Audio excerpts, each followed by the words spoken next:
Scheduled to be sentenced tomorrow after being found guilty of falsely reporting to police that he was the victim of a hate crime attack 3 years ago. Judge in the case has received numerous letters of support for Smollett, asking for a softer sentence. WGN's Patrick Elwood joins us now with more on that. Patrick. Mike and Ray, good evening. He is facing up to 3 years in prison, but his supporters, and some of them are very well known, are asking the judge to sentence him to probation and no prison time whatsoever.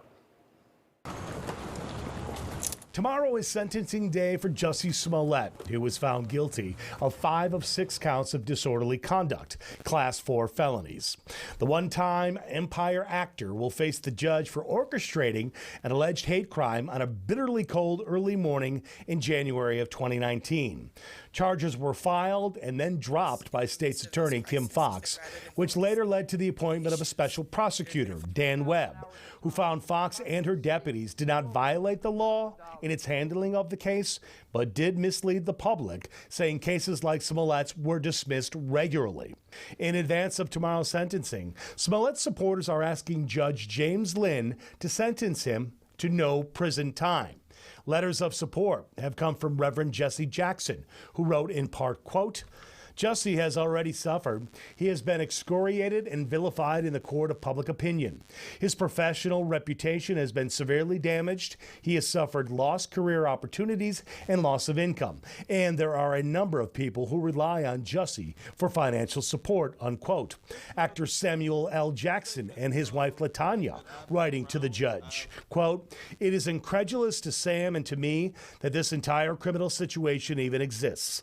Jussie has suffered a great deal of punishment as this situation has destroyed his existing career and impugned his reputation, unquote.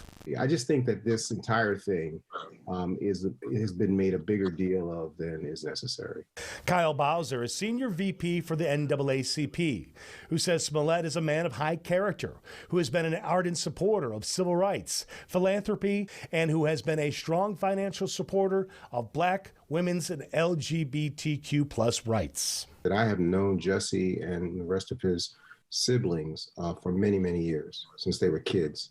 And I can share with you that in observing the way his parents raised he and his siblings, it was quite evident that a tremendous amount of attention was paid to character. And Reverend Jackson is also writing to the judge saying that he is concerned about Smollett's physical safety as, quote, a well-known nonviolent Black gay man with Jewish heritage who may be incarcerated within the U.S. prison system, unquote. Ray and Micah, back to you. Patrick, I have a quick question to ask you if I can before we get to this. Do letters like this usually make a difference with the judge? There are no hard and fast rules, but certainly some legal observers say he will take all of this in its entirety and probably will have some kind of effect or some kind of impact in the final sentencing. All right, thank you. We'll see. Thank you, Patrick.